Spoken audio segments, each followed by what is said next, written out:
Assalamualaikum warahmatullahi wabarakatuh. Alhamdulillahirrabbilalamin. Wassalatu wassalamu ala asrofil anbiya'i wal mursalin wa ala alihi wa sahbihi ajmain. Asyhadu an la ilaha illallah wa asyhadu anna muhammadan abduhu wa rasuluh. Allahumma sholli ala sayyidina Muhammad wa ala alihi sayyidina Muhammad. Amma ba'du. Pertama, marilah kita panjatkan puji dan syukur pada Allah Subhanahu wa taala. Dan tak lupa sholawat serta salam marilah kita panjatkan kepada Nabi besar Nabi Muhammad SAW, dan tak lupa kepada para sahabatnya, tabi'in, sahabat tabi'atnya, dan kita selaku umat akhir zaman. Perkenalkan, nama saya Agus Rianto dengan nomor APM 10220068. Saya kelas C2 akuntansi. Di video kali ini saya akan membahas tentang Tariful Quran atau mengenal Al-Quran. Di video kali ini yaitu tentang tafakur. Tafakur adalah suatu metode lebih memudahkan atau mengamalkan ajaran-ajaran Al-Quran dan hadis. Sebagaimana kegiatan tafakur adalah berpikir menggunakan akal dan kolbu.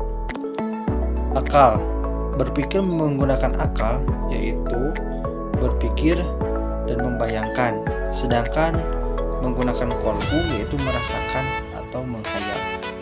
Itulah kegiatan tafakur.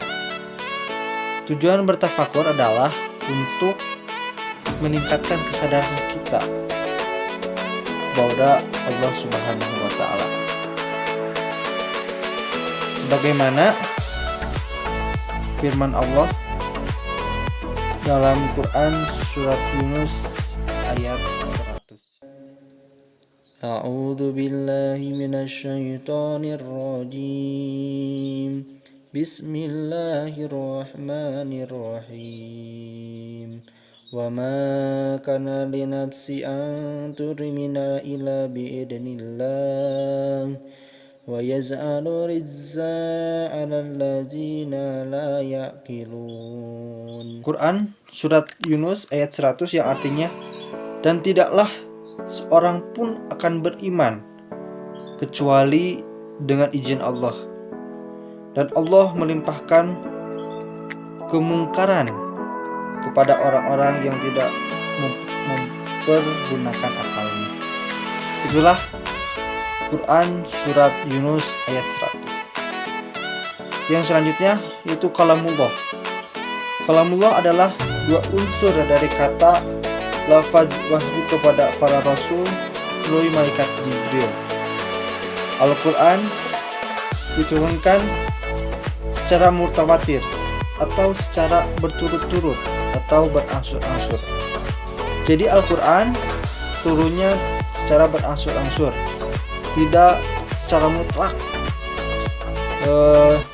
114 surat, tapi secara berangsur-angsur. Contohnya yang pertama yang diturunkan oleh Allah itu surat Al-Alaq ayat 1-5.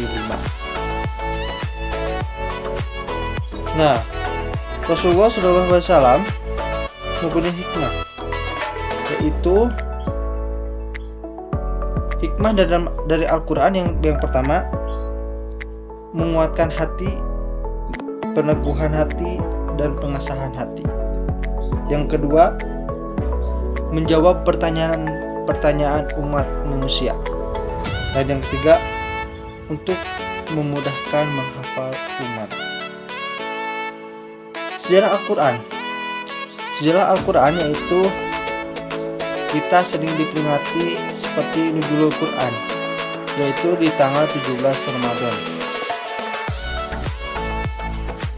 Padahal Al-Quran itu diturunkannya secara berangsur-angsur.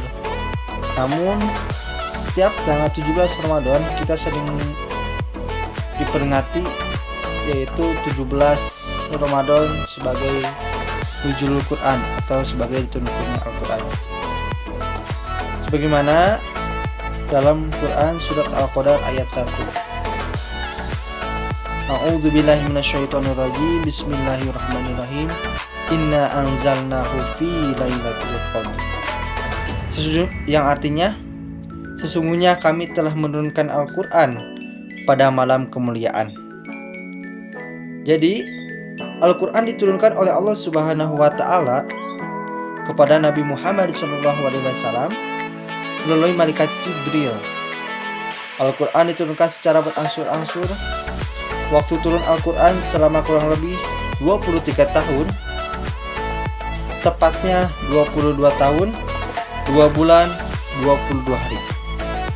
Terdiri dari 30 juz, 114 surat, dan 6.230 ayat. Al-Quran diturunkan secara mutawatir, yaitu berangsur-angsur, dan diperingati setiap 17 Ramadan yang disebut dengan Nuzulul Quran. Nah, itulah materi tentang mengenal Al-Quran atau Tariful Quran. Semoga dapat bermanfaat. Wassalamualaikum warahmatullahi wabarakatuh.